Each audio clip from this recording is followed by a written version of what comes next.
Hello friends, Radhe Radhe, हर हर महादेव। मैं मीनाक्षी एक बार फिर से आपके सामने अपने नेक्स्ट वीडियो के साथ प्रेजेंट हुई हूँ। तो चलिए, वीडियो शुरू करने से पहले फटाफट से बताइए आप सभी लोग कैसे हैं। I hope you are healthy and happy.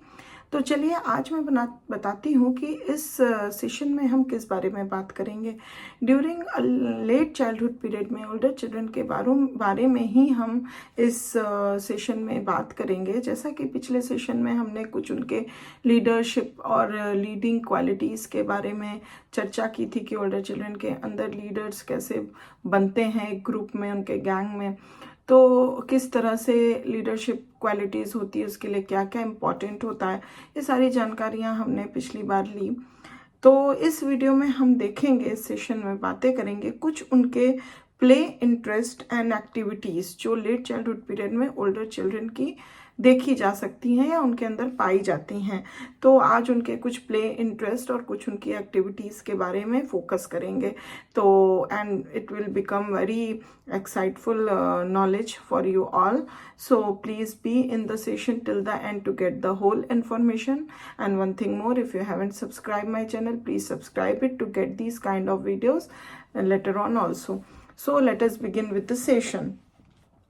Because older children go to school and many have home duties, they have less time for play than they did during the preschool years. तो जैसा कि older children के बारे में हम जान सकते हैं कि वो बच्चे जो हैं वो प्रॉपर स्कूल जाने लग जाते हैं अपने इस ड्यूरिंग लेट चाइल्डहुड पीरियड में, और कुछ के पास कुछ घर की भी जिम्मेदारी, कुछ ड्यूटीज़ ऐसी बन जाती हैं क्योंकि वो धीरे धीरे बड़े होने लगते हैं।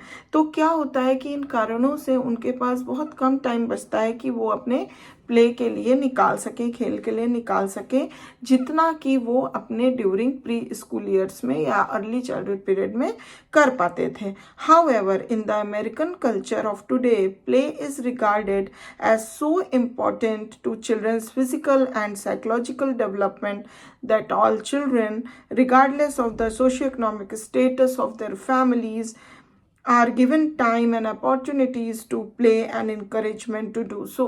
But even today, आज अमेरिकन कल्चर की अगर हम बात करें तो वहाँ प्ले को बहुत इंकरेज किया जाता है, चाहे पेरेंट्स का या बच्चों का सोशो इकोनॉमिक स्टेटस कुछ भी हो, किसी भी एज ग्रुप के बच्चे हों, मतलब प्ले को बहुत ज़्यादा इम्पोर्टेंस दिया जाता है। बिकॉज उनका मानना है कि खेलने कूदने से फिजिकल और साइकोलॉजिकल डेवलपमेंट बच्चे का काफ़ी बेहतर बनता है, काफ़ी अच्छा होता है। तो इस वजह से उनको पूरी अपॉर्चुनिटी दी जाती है कि चाहे कोई भी समय हो, यू हैव टू बी, आपको टाइम निकालना है just to play, to for your overall personality development, overall physical and psychological development. तो इसके लिए पेरेंट्स भी बहुत इंकरेज करते हैं।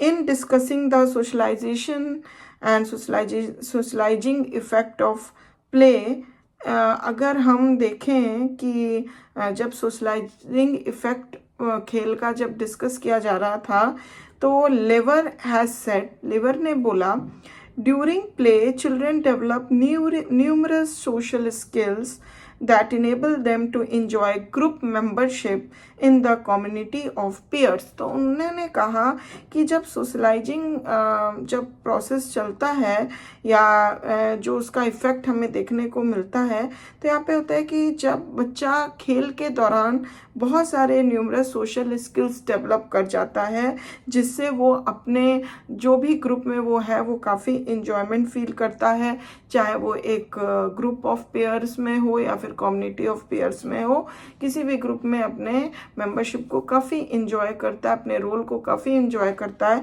क्योंकि ड्यूरिंग प्ले वो बहुत सारे ऐसे सोशल स्किल्स उसके अंदर डेवलप हो जाते हैं। While all other children play, how they play is more of an individual matter than it was during the early childhood year. जैसे कि अगर ओल्डर चिल्ड्रन के खेल के बारे में हम बात जब करें तो कैसे वो खेलते हैं ये इंडिविजुअली मैटर करता है, जैसे कि अर्ली चाइल्डहुड ईयर्स में भी करता था। The play activities of older children and the amount of the time they devote to these activities will depend on how popular they are and whether or not they belong to gangs।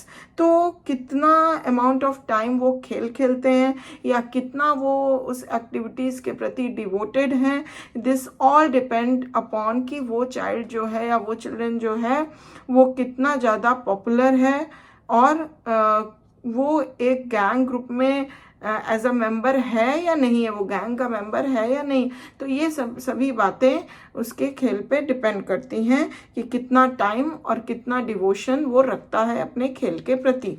Children who lack acceptance in a gang are force to spend much of their play time in solitary activities.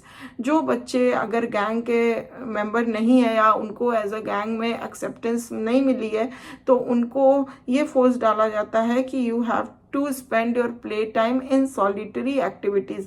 कुछ ऐसी activity जो without other children आप अकेले भी कर सकते हो, जैसे सच एज मेकिंग थिंग्स और amusing themselves by watching television, listening to the radio और रीडिंग। तो इन सभी प्रकार के एक्टिविटीज़ के थ्रू आप सॉलिटरी एक्टिविटीज़ में इंगेज हो सकते हैं if you are not belong to the member of a gang. During late childhood देखा गया है both boys and girls are keenly aware of the sex appropriateness of different types of play. तो चाहे लड़की या लड़के किसी की भी हम बात करें तो इस समय ये समय आते आते उनके अंदर सेक्स अप्रोप्रिएटनेस आ जाती है कि हमारे लिए कौन सा specific game is more good as a sex appropriateness. तो ये डिफ्रेंसिएशन उनके अंदर आ जाता है and they shun play activities that they know are regarded as inappropriate for their sex regardless of personal preference।